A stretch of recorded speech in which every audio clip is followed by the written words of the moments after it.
दरवाजे पर एक जवान खूबसूरत लड़की खड़ी थी जिसका नाम राधा था। उसके कपड़े बारिश से भीगकर उसके जिस्म से चिपक गए थे। उसकी बड़ी बड़ी आंखों में खौफ की चमक थी, चेहरे पर थकावट के आसार नमूदार थे और होंठ ठंड से कांप रहे थे। उसके लंबे बाल बिखरे हुए थे और वह ठिठुर रही थी। रामलाल ने हैरत से पूछा, तुम कौन हो बेटी? इस रेगिस्तान की तन्हाई में अकेली क्या कर रही हो? राधा ने कांपती आवाज में कहा, मुझे अंदर आने दो, मैं तुम्हारे साथ रहना चाहती हूँ। रामलाल हैरान होकर पीछे हटा और अपनी पुरानी चारपाई पर टेक लगाकर बैठ गया। मेरे साथ? लेकिन क्यों? तुम कौन हो? उसने दोबारा पूछा। राधा ने कोई जवाब न दिया, बस उसकी तरफ देखती रही और आहिस्ता से हवेली के अंदर दाखिल हो गई। रामलाल गुस्से से बोला, तुम कौन हो? तुम्हारी हिम्मत कैसे हुई मेरी हवेली में इस तरह घुस आने की? अगर किसी ने देख लिया तो लोग क्या कहेंगे? एक जवान लड़की एक बूढ़े के साथ? राधा ने रामलाल का हाथ पकड़कर रोने लगी। मेरा इस दुनिया में कोई नहीं। 2 दिन पहले मेरी शादी हुई थी, लेकिन मेरे शौहर की मौत हो गई। ससुराल वालों ने मुझे बदचलन कहकर घर से निकाल दिया। कहा कि तुमने हमारे बेटे को मार डाला। रामलाल की आंखें नम हो गईं, लेकिन वह खामोश रहा। राधा ने आगे बताया, जब मैं अपने माँ बाप के घर गई तो उन्होंने कहा कि अब तुम्हारा घर तुम्हारा ससुराल है, वापस जाओ। मैंने अपनी सास से इल्तिजा की, कहा कि मेरा क्या कसूर, लेकिन उसने मुझे धक्के देकर बाहर निकाल दिया। रामलाल ने गहरा सांस लिया और नरम लहजे में कहा, ठीक है बेटी, जब तक चाहो यहाँ रह सकती हो, लेकिन अगर किसी ने देख लिया तो लोग बातें बनाएंगे। राधा सर झुकाकर हवेली के एक कोने में बैठ गई। बारिश थम चुकी थी, लेकिन उसकी लाल जोड़ी अभी तक भीगी हुई थी। रामलाल ने उसे एक पुरानी शॉल दी और कहा, ये लो, ठंड लग जाएगी। अगले दिन सुबह राधा ने रामलाल के लिए चाय बनाई। वह खामोशी से उसके पास आई और बोली, चाय पी लो बाबूजी। रामलाल हैरान हुआ, तुमने क्या बनाया है? राधा ने मुस्कुराकर सर हिलाया। वक्त गुजरने लगा। राधा आहिस्ता आहिस्ता रामलाल के करीब आने लगी। कभी उसके पांव दबाती, कभी उसका हाथ पकड़कर उसे अपने पास बैठने पर मजबूर करती। वह उसके सर पर तेल लगाती, मालिश करती और उसका ख्याल रखती। रात को जब रामलाल सो जाता, राधा उसके पास बैठती और घंटों उसे देखती रहती। उसकी आंखों में एक अजीब सी चमक थी, जैसे वह किसी खोई हुई चीज की तलाश में हो। एक दिन रामलाल ने पूछा, राधा, तुम्हें यहाँ कैसा लगता है? उसने जवाब दिया, यहाँ सुकून है।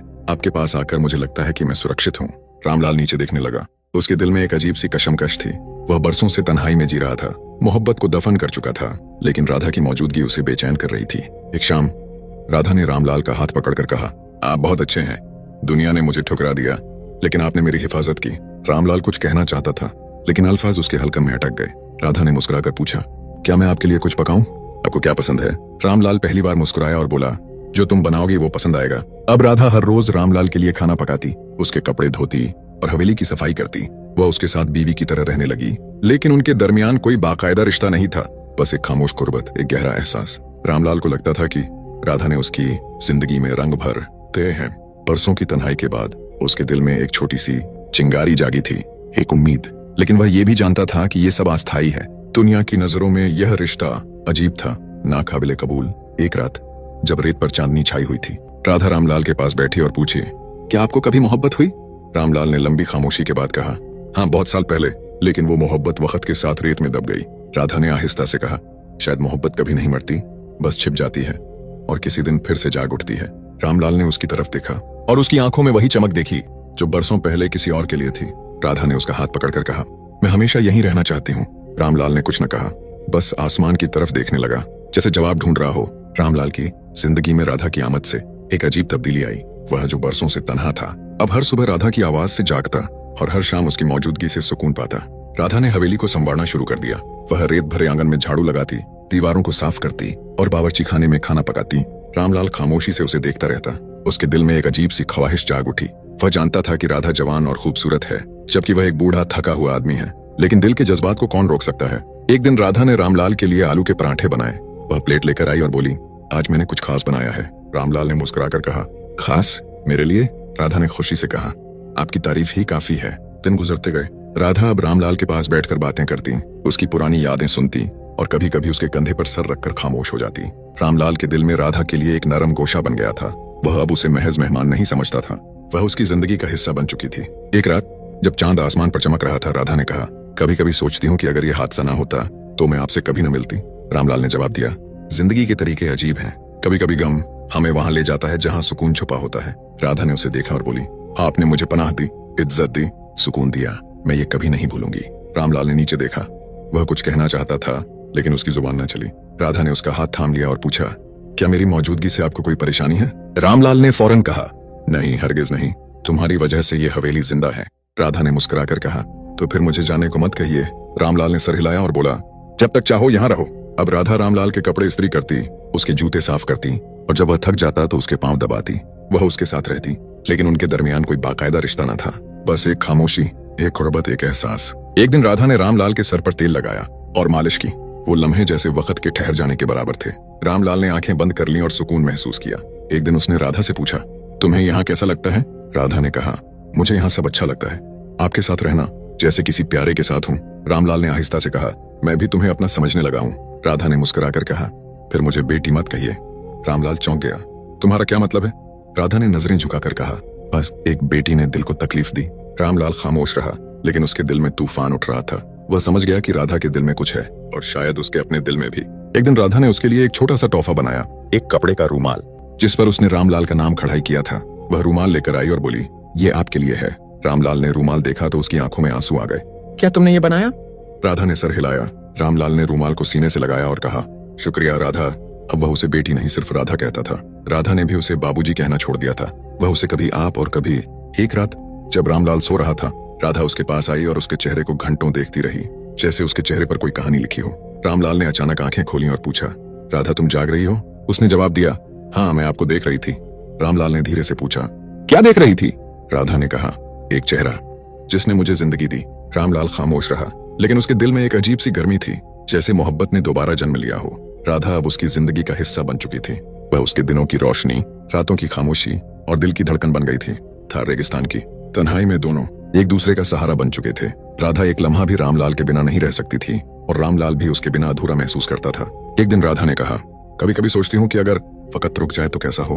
रामलाल ने जवाब दिया, वक्त नहीं रुकता, लेकिन कुछ लम्हे दिल में हमेशा रहते हैं। राधा ने उसे देखा और पूछा, क्या मेरे साथ गुजारा हर लम्हा आपके दिल में बसा है? रामलाल ने नीचे देखा और बोला, जब तुम यहाँ होती हो मेरा दिल धड़कता है। राधा मुस्कुराई और बोली, फिर मुझे जाने को मत कहिए। रामलाल ने सिर हिलाया, लेकिन राजस्थान के करीबी गांव जैसलमेर के लोगों की नजरें अब उन पर थीं, जो कभी कभार रेगिस्तान से गुजरते थे। वे राधा को रामलाल के साथ देखने लगे। वो सरगोशियां करने लगे, बातें बनाने लगे। एक दिन एक बूढ़ी औरत, जो गांव में माई जी के नाम से जानी जाती थी, रामलाल की हवेली आई और बोली, रामलाल, लोग बातें कर रहे हैं, कहते हैं तुमने एक जवान लड़की को अपनी हवेली में रखा है। रामलाल ने पुरसुकून लहजे में जवाब दिया, उसे पनाह दी गई है, इज्जत दी गई है। माई जी ने तंज से कहा, इज्जत या कुछ और? रामलाल ने दरवाजा बंद कर दिया, लेकिन उसके दिल में एक कांटा चुभ गया। राधा ने सब कुछ सुन लिया था। वह रामलाल के पास आई और बोली, अगर मेरी मौजूदगी आप पर बोझ है तो मैं चली जाऊंगी। रामलाल ने फौरन कहा, नहीं, तुम कहीं नहीं जाओगी। राधा की आंखें नम हो गईं। लोग बातें कर रहे हैं, आपकी इज्जत को ठेस पहुंच रही है। रामलाल ने उसका हाथ थाम लिया और बोला, तुम मेरी इज्जत हो। राधा ने आहिस्ता से कहा, तो फिर मुझे कबूल करो। रामलाल चौंक गया, तुम्हारा क्या मतलब है? राधा ने नजरें झुकाकर कहा, मुझसे शादी कर लो ताकि दुनिया को जवाब मिल सके। लंबी खामोशी छा गई। फिर रामलाल ने कहा, मैं बूढ़ा हूँ, तुम जवान हो, लोग कहेंगे कि मैंने फायदा उठाया। राधा ने कहा, लोग वैसे भी बातें कर रहे हैं, अगर हम एक दूसरे के लिए हैं तो रिश्ता क्यों नहीं? रामलाल ने आसमान की तरफ देखा, जैसे कोई निशान ढूंढ रहा हो, फिर आहिस्ता से बोला, अगर तुम तैयार हो तो मैं भी तैयार हूँ। अगले दिन रामलाल और राधा की शादी सादगी से हुई। न कोई गवाह था, न कोई रस्म, बस दो दिलों का वादा था। रेगिस्तान की खामोशी उनके रिश्ते की गवाही दे रही थी। अब राधा रामलाल की पत्नी थी। वह पहले से ज्यादा प्यार से उसका ख्याल रखती, उसके लिए खाना बनाती, कपड़े सिलती और रात को उसके साथ बैठकर तारों की बातें करती। रामलाल ने महसूस किया कि उसकी जिंदगी का खालीपन अब भर गया है। राधा ने उसे जिंदगी का नया मकसद दिया था, लेकिन हकीकत हमेशा एक सी नहीं रहती। एक दिन रामलाल बीमार हो गया। बुखार ने उसे जकड़ लिया। राधा उसके पास बैठी उसकी पेशानी पोंछती, दवा देती और दुआएं मांगती रही। रामलाल ने आहिस्ता से कहा, राधा तुम मेरे बिना क्या करोगी? राधा ने आंसुओं के साथ जवाब दिया, तुम्हारे बिना कुछ नहीं। रामलाल ने कहा, मेरे लिए जीना सीखो। राधा ने उसका हाथ थाम कर कहा, तुम्हारे बिना जीना मुमकिन नहीं। रामलाल मुस्कुराया और बोला, मोहब्बत में कुर्बानी होती है, जुदाई भी, लेकिन मेरी मोहब्बत में सिर्फ तुम हो। कुछ दिनों बाद उसकी हालत और बिगड़ गई।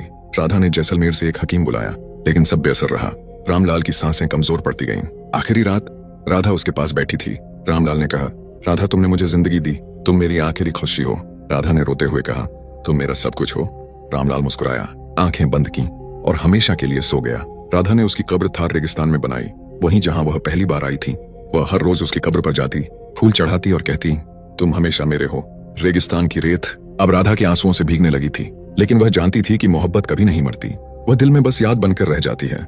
रेगिस्तान की बारिश एक ऐसी कहानी है जो सिखाती है कि मोहब्बत न उम्र देखती है, न हालात, न रिश्तों की बंदिशें। यह एक जज्बा है जो दिल से निकलकर दिल तक पहुंचता है। रामलाल और राधा की कहानी बताती है कि दुनिया की ठुकराई हुई रूहों को अगर कोई सहारा दे तो वह मोहब्बत बन जाती है। तन्हाई में भी अगर कोई दूसरे के दिल की धड़कन सुन ले तो जिंदगी बदल सकती है। लोग जो देखते हैं वह हमेशा हकीकत नहीं होती, असल हकीकत वही है जो दिलों में छुपी होती है। मोहब्बत कुर्बानी मांगती है, लेकिन वही मोहब्बत जिंदगी को मायने देती है। ये कहानी हमें याद दिलाती है कि कभी कभी सब कुछ खोने के बाद ही इंसान को वो मिलता है जो सच में उसका होता है।